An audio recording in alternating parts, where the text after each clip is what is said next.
एक थ्योरम है, एनसीईआरटी में दे रखा है, पर इतनी क्लियर नहीं है, वो एग्जाम्पल की फॉर्म में दे रखा है।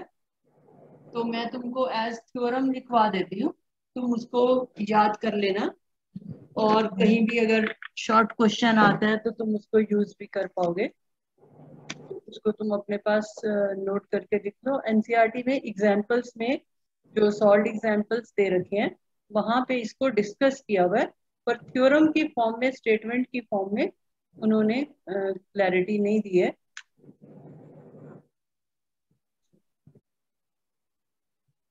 If x and y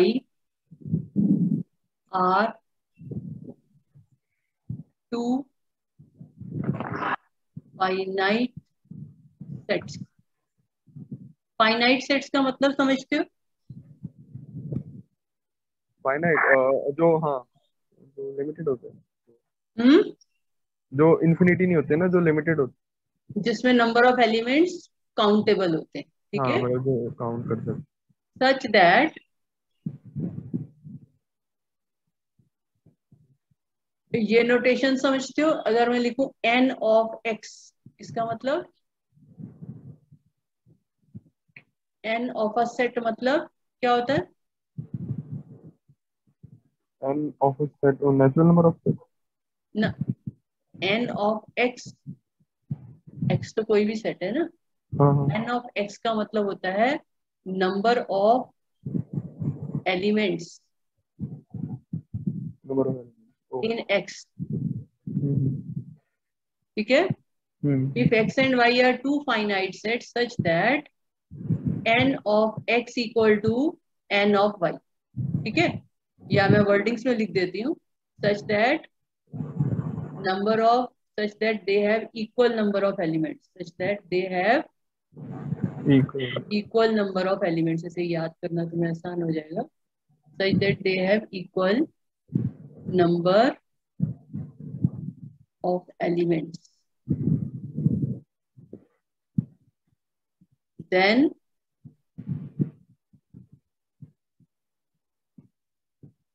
f from x to y is 1 1 if and only if and only if and only if को शॉर्ट में IFF भी लिखा जा सकता है, such that f is 1 1 if and only if f is on 2। और मतलब अगर दो सेट्स में फाइनाइट नंबर ऑफ एलिमेंट्स हैं तो फंक्शन 1 1 होगा, अगर वो ऑन टू है तो। इफ एंड ओनली इफ मतलब कन्वर्स भी ट्रू है, मतलब अगर हम्म फंक्शन ऑन टू है तो वो 1 1 भी होगा। तो f from x to y is 1 1 only if f is on to, if and only. If and only if का मतलब, इफ एंड ओनली इफ को हम शॉर्ट में IFF भी लिखते हैं, जिसका मतलब होता है कन्वर्स भी ट्रू होगा, ठीक है।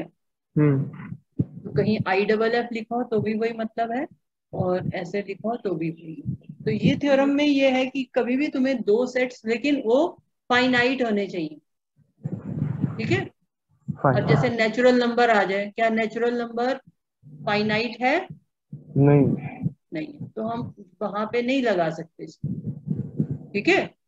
हाँ अब नेचुरल नंबर आ जाए और दूसरा भी नेचुरल नंबर आ जाए तो दोनों में इनफाइनाइट एलिमेंट्स हैं, है ना, हाँ हाँ।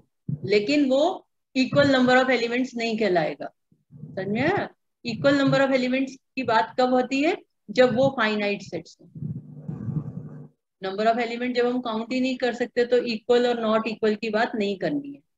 ये थ्योरम हम्म तभी एप्लीकेबल है जब सेट्स फाइनाइट हो, ये नहीं कि दोनों में इनफाइनाइट है तो हम कहें कि इक्वल। जैसे एक एन हो एक क्यू हो, अब दोनों में इनफाइनाइट एलिमेंट्स है ना, हाँ। तो वहां ये एप्लीकेबल नहीं है। कहाँ एप्लीकेबल है? जहां पे की फाइनाइट नंबर ऑफ एलिमेंट्स हम्म और वो इक्वल। तो अगर इस तरह का कोई भी क्वेश्चन तुम बना के देखना, अपना डायग्राम्स बना के देखना, एरो डायग्राम, अगर तुम फंक्शन को 1 1 लोगे तो ऑन टू बनेगा, ऑन टू लोगे तो 1 1 बनेगा, बना के देखना। 3 4 5 ऐसे एक डेफिनेट नंबर ऑफ एलिमेंट्स लेना। ठीक है, जैसे एक तरफ 1 2 3 4 5 लिख लिया, एक तरफ ABCD लिख लिया, और फिर उससे बना के देखना। अगर 1 1 बनाओगे तो वो ऑन टू बनेगा, ऑन टू बनाओगे तो 1 1 बनेगा। ठीक है, हाँ हाँ समझ आ गया? तो हाँ ये एक रिजल्ट है, बुक में दे रखा है बट बहुत क्लियरली नहीं दे रखा। जो तुम्हारी बुक में एग्जाम्पल 13 14 और नीचे जो पैराग्राफ लिखा हुआ है वो सारे का मतलब यही है ना। लेकिन अगर फाइनाइट नहीं है तो ऐसा नहीं होगा।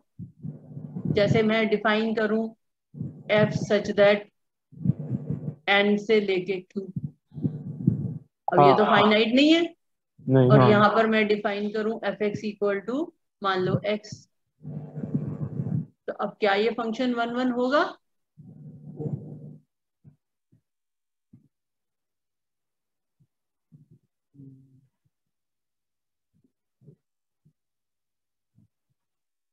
हाँ ये f x equal to x वाला।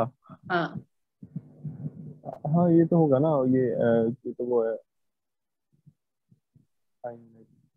एन और आर तो।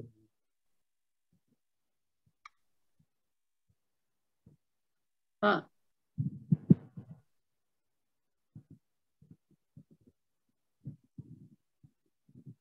हाँ ये होगा ना, ये तो होगा। 1 1 होगा, ठीक है ना। हम्म। 1 मैप्स टू 1 2 मैप्स टू 2, इसका मतलब तो यही हुआ ना, 3 मैप्स टू 3। तो कोई हाँ भी हाँ दो एलिमेंट हम नहीं सोच सकते जिनकी सेम इमेज है, हर एक एलिमेंट अपने उस पर मैप कर रहा हाँ। है ना। जैसे बहुत सारे लोग हैं और शीशा रख दिया जाए तो हर आदमी की अपनी इमेज बनेगी ना वहां पे। एक हम्म आदमी की इमेज दूसरे आदमी के साथ सेम, ऐसा तो नहीं हो सकता ना कि दो आदमी की सेम इमेज बन जाए, है ना। हम्म। तो ये जो फंक्शन है ये 1 1 तो है, एफ इज 1 1, पर क्या ये ऑन टू है? यहाँ पर एग्जाम्पल देना पड़ेगा कि f is not onto because, because example देके तो फिर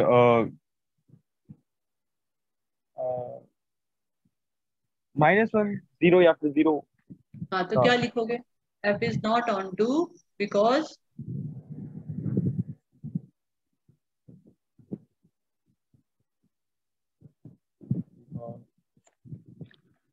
बिकॉज जीरो क्या? अ,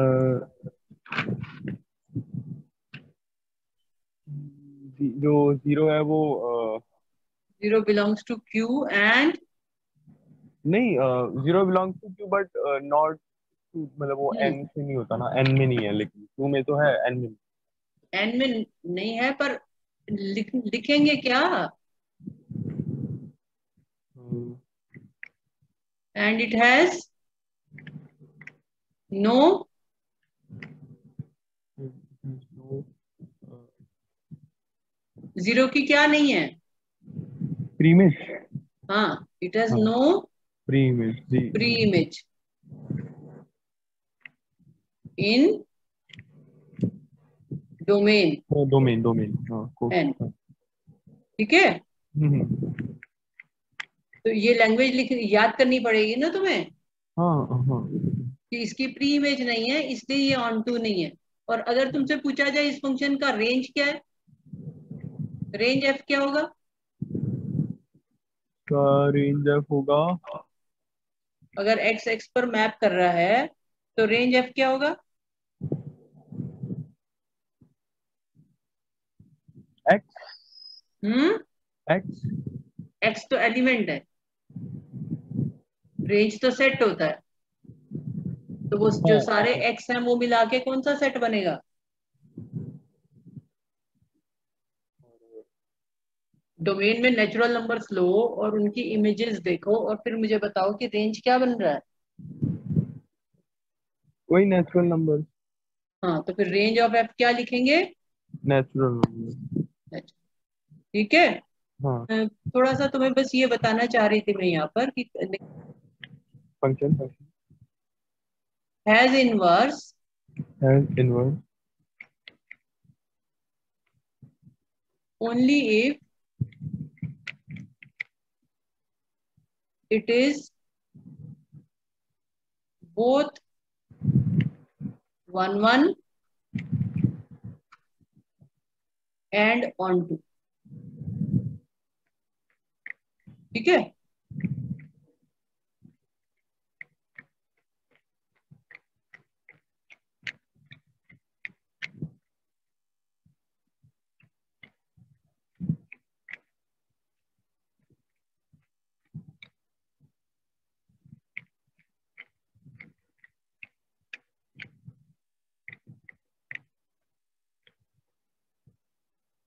लिख लिया?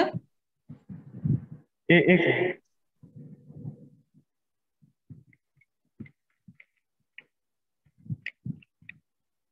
हाँ मैम हाँ। हम्म। हाँ अच्छा, अब इसमें ये जो क्वेश्चन नंबर 5 है, ये कह रहा है state with reason whether following functions have inverse. तो हमें ये बताना है कि फंक्शन जो है उसका इनवर्स है या नहीं।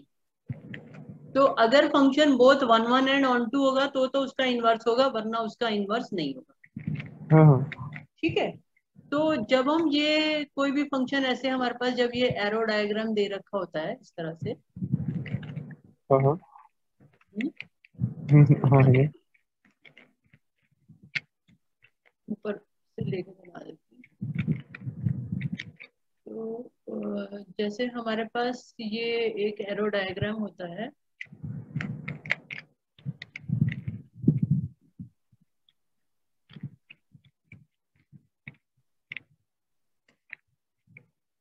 ठीक है।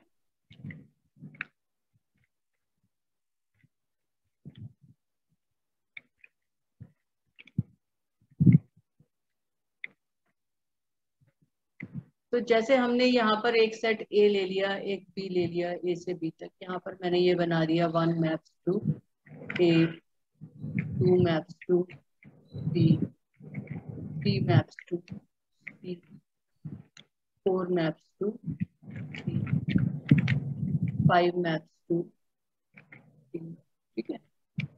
तो ये एफ एक फंक्शन है फ्रॉम ए टू बी, हाँ मैम फंक्शन है ये। ठीक है। अब ये जो फंक्शन है हम इसको ऐसे भी लिख सकते हैं, f is from A to B. ठीक है। और f is from a to b and f is equal to। तो जब f इक्वल टू ऐसे लिखा होता है, जैसे यहाँ पर हम जो एलिमेंट्स होते हैं, जो डोमेन जो इमेजेस होती हैं, डोमेन और इमेजेस जो होती हैं, उनको ऐसे ब्रैकेट में भी लिखते हैं।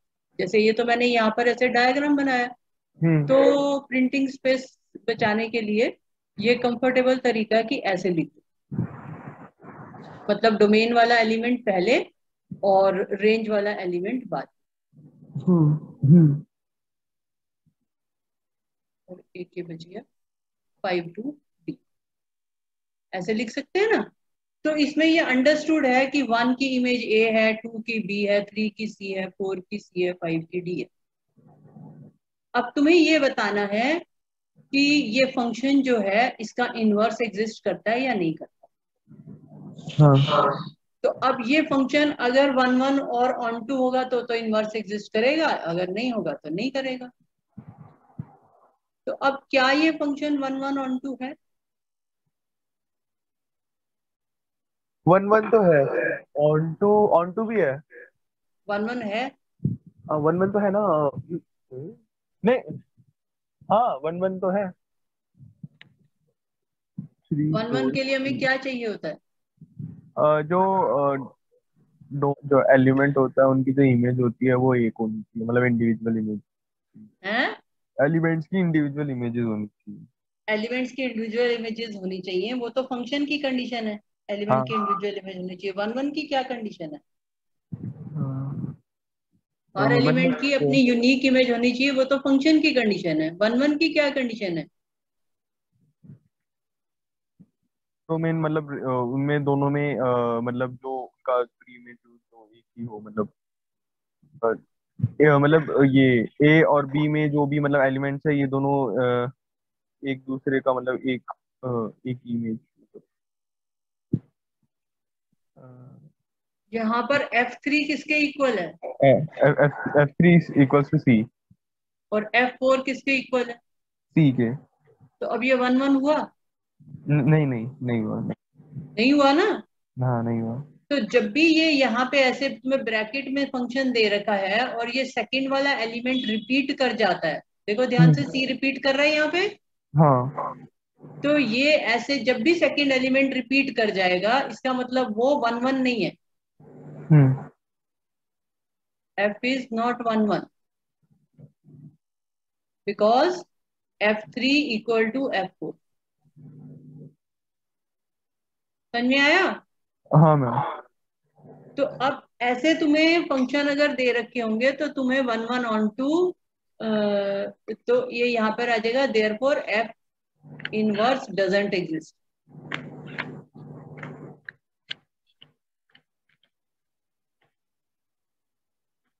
इनवर्स एग्जिस्ट करने के लिए फंक्शन को बोथ 1 1 एंड ऑन टू होना पड़ेगा।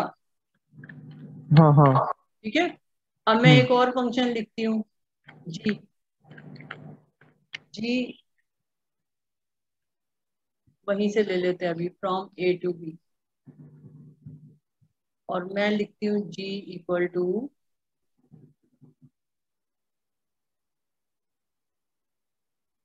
1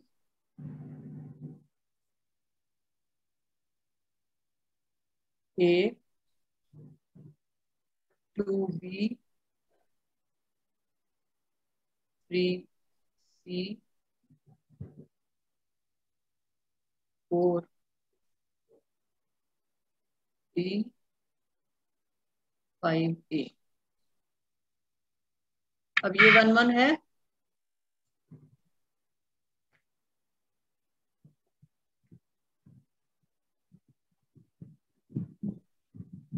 जी 1 1 है, ये लास्ट वाला क्या है, 5? ए, नहीं है मैम। तो g is not 1 1, therefore g inverse doesn't exist.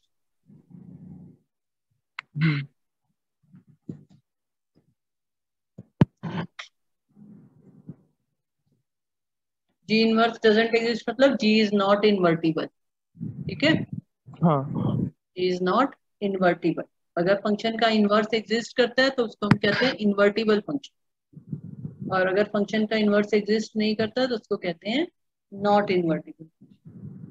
अब हम एक फंक्शन h लेते हैं, फ्रॉम 5 6 7 8 टू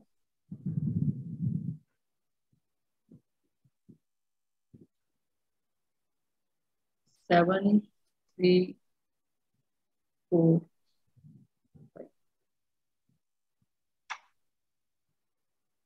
और h हमने ले लिया 5 7 6 3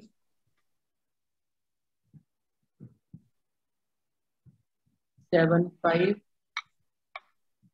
8 4।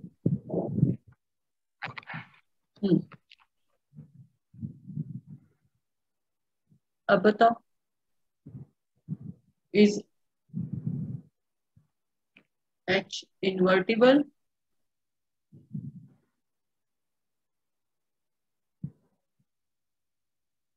हम्म, बताओ, 1 1 ऑन टू है नहीं है? ये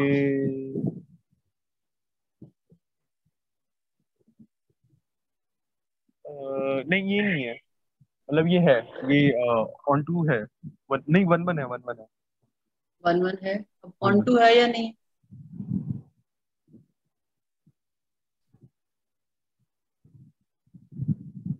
नहीं, रेंज ऑन क्या है टू। इसकी? इसकी रेंज क्या रेंज है? रेंज है इसकी 7 3 5 4। हाँ, 7 3 5 4 जो रेंज है वो क्या कोडोमेन जो दे रखी है वो सेम है? कोडोमेन क्या दे रखी है, एच कहाँ से कहाँ पे है? 7 3 4 5। हाँ, तो हाँ, रेंज और कोडोमेन इक्वल है, इक्वल है, इक्वल है। तो रेंज इक्वल टू कोडोमेन, तो ऑन टू तो हो गया। हाँ।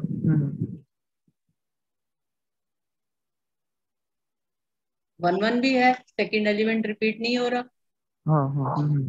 1 1 भी है, तो इज एच इन्वर्टिबल, तो क्या लिखेंगे answer? Yes, yes it's because it is both 1 1 and on. 1 1 ठीक है, तो क्योंकि ये फॉर्मेट 11th में तुम्हें जब फंक्शन पढ़ाया था या रिलेशन पढ़ाया था, तो वहां पर इस फॉर्मेट में ही क्वेश्चन होते थे 1A 2B 3C। तो वो जो चीज है तुम्हें पेपर में इस फॉर्म में पूछी जा सकती है। ठीक है, हाँ मैम। अब मैं एक फंक्शन लेती हूँ F1 फ्रॉम 3 5 6 7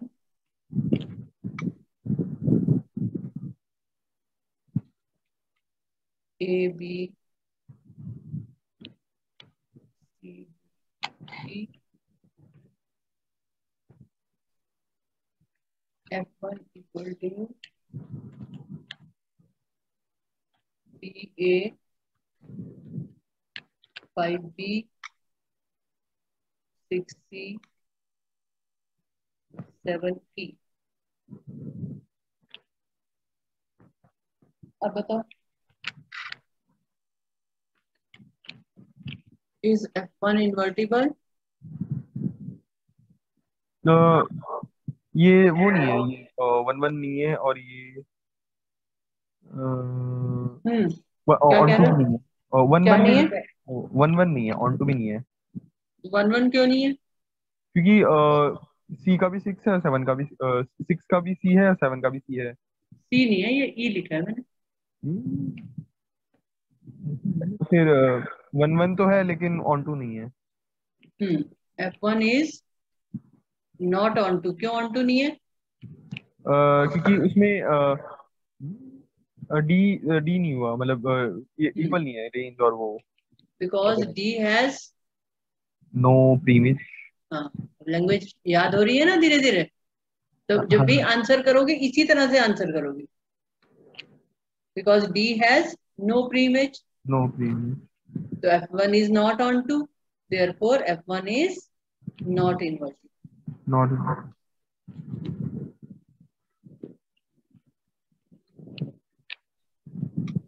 ठीक है, हाँ हाँ।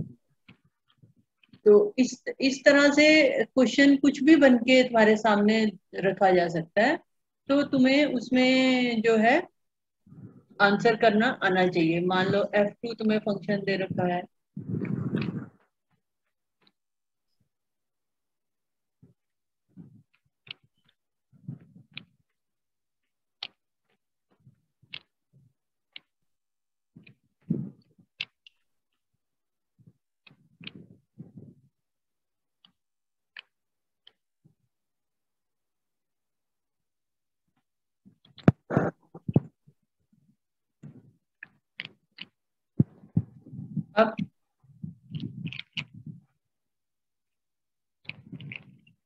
अब ये कैसा है?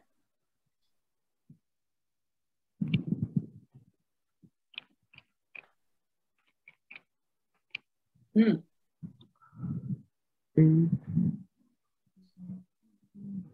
कैसा क्या है ये बताओ? 1 1 तो है लेकिन 1 1 भी है, ऑन टू भी है।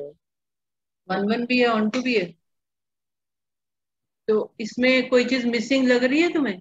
हाँ, ये मतलब जो डोमेन का नहीं है। हम्म, डो डोमेन का सी नहीं है। डोमेन का सी नहीं है, तो अगर किसी एलिमेंट की इमेज ना हो तो वो क्या होता है? ओ। हम्म,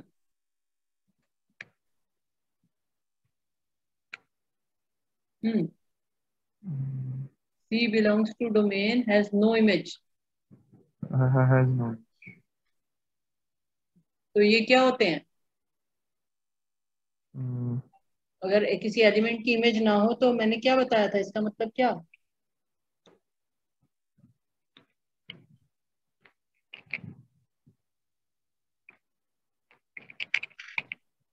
हम्म, वो उसका फिर वो मतलब हम्म, डोमेन में। therefore F2 is not a function. F2 is not a function नहीं। फंक्शन ही नहीं होगा, बताया था फर्स्ट डे। फंक्शन 11th की नहीं। तो पढ़ाई करी नहीं ना बिल्कुल, हाँ तो फंक्शन ही नहीं है ये। हाँ। तो फिर फंक्शन ही नहीं है तो 1 1 on 2 का तो सवाल ही नहीं पैदा होता। हम्म 1 1 on 2 के लिए पहले फंक्शन होना चाहिए, हाँ।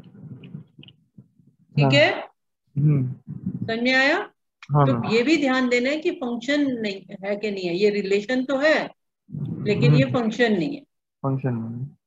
रिलेशन में ये पॉसिबल है, किसी की कोई इमेज नहीं है, ठीक है, लेकिन फंक्शन में ये पॉसिबल नहीं है। रिलेशन में एलिमेंट रिपीट भी हो सकते हैं, सब कुछ हो सकता है। हम्म ऐसे ही अगर हम लिखें G2 such that A B C D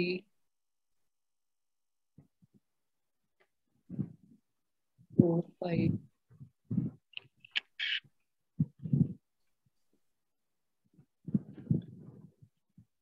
G2 equal to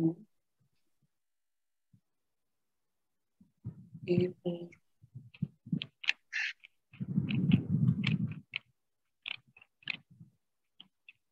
B6 B6।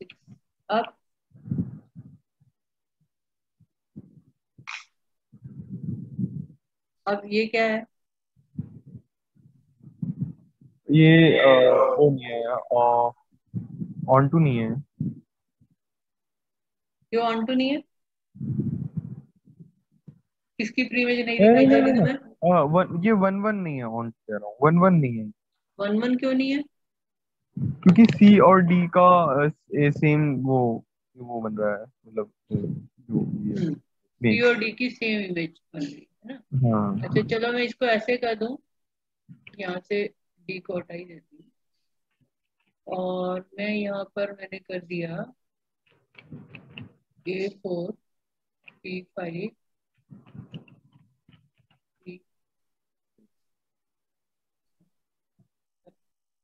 ऐसे कर दूं।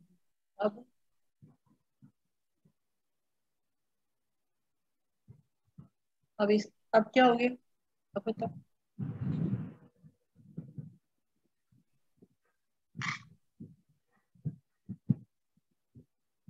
हम्म अभी भी वन वन नहीं है। और 1 1 क्यों नहीं है। क्योंकि बी और सी का भी सेम इमेज बन रहा है। बी और सी का सेम इमेज बन रहा है, हाँ।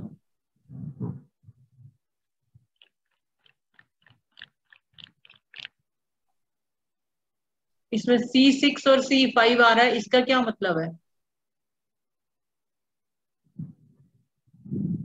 हम्म कि ये जो G2 फंक्शन है, हाँ, इसमें C पर वैल्यू क्या है। सी पे वैल्यू भी 5 है और सी पे वैल्यू 6 भी है, तो हम्म तो ये क्या हुआ, ये रिलेशन मतलब फंक्शन नहीं हुआ। तो फंक्शन ही नहीं हुआ ना। हाँ, फंक्शन नहीं हुआ क्यों नहीं है फंक्शन। क्योंकि वो डोमेन का जो एलिमेंट है उसका दो इमेज हो रहा है, अब बन रहा है। तो एक एलिमेंट की दो इमेजेस नहीं हो सकती, ठीक है। तो हाँ। ये भी ध्यान देना है कि जो दे रखा है वो फंक्शन भी है कि नहीं है। अगर वो फंक्शन होगा तो उसके बाद ही 1 1 on 2 की बात करी जाएगी, ठीक है। हाँ तो हाँ। अब ये तुम्हारा क्वेश्चन नंबर 5 जो है ये तुम्हारा होमवर्क है, इसको तुम कर पाओगे। कौन सा अच्छा ओके। क्वेश्चन नंबर 5 एक्सरसाइज 1.3, ठीक है, ये हाँ। तुम कर लेना। और सर मिसलेनियस में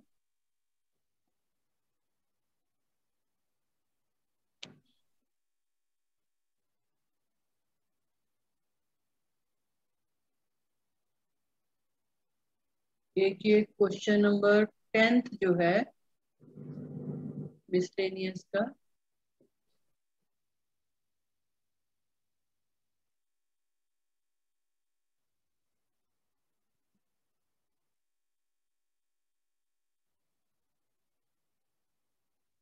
क्वेश्चन नंबर 15 मिसलेनियस का, ठीक है। ये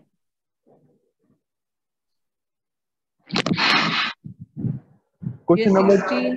क्वेश्चन नंबर 10 15।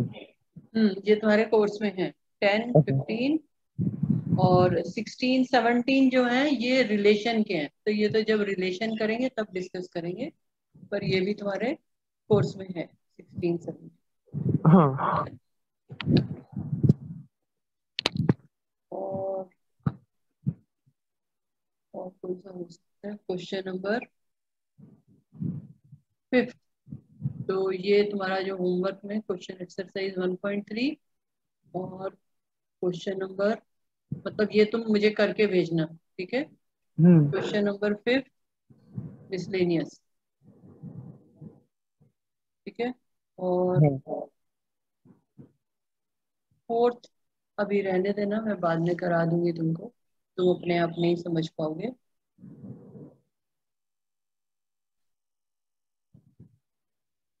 बाकी रिलेशन के हैं, तो वो जब रिलेशन करेंगे तो तब रिलेशन वाले क्वेश्चन करना, ठीक है। तो फंक्शन के यही है तुम्हारी बुक में, तो तुम जो है ये वाले क्वेश्चंस कर लेना। एक तो क्वेश्चन नंबर 5 एक्सरसाइज 1.3 का, इससे तुम्हें थोड़ा सा ऐसे इस फॉर्म में अगर क्वेश्चन आ जाएगा तो 1 1 ऑन 2 करने की आदत हो जाएगी। और क्वेश्चन नंबर 5 जो है मिसलेनियस का, ये तुम कर पाओगे। और क्वेश्चन नंबर 10th जो है मिसलेनियस का, वो भी तुम कर लोगे। और ये 15 और 16? 15th जो है वो आसान है, देख लेना।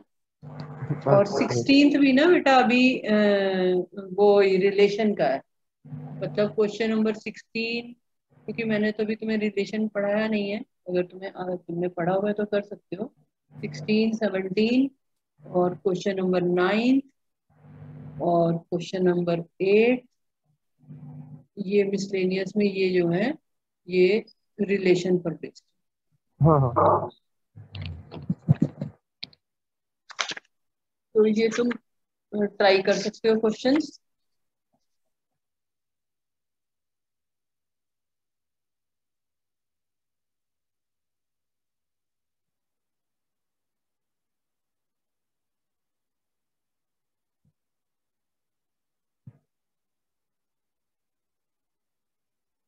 ये देख लेना, तुमसे हो जाए तो ठीक है, नहीं तो फिर मैं डिस्कस करूंगी। देख लेना, देख रही हूँ मैं तो यहाँ पर, show that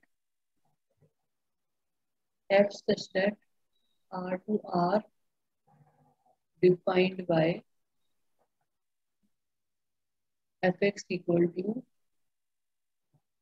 x upon x square plus 1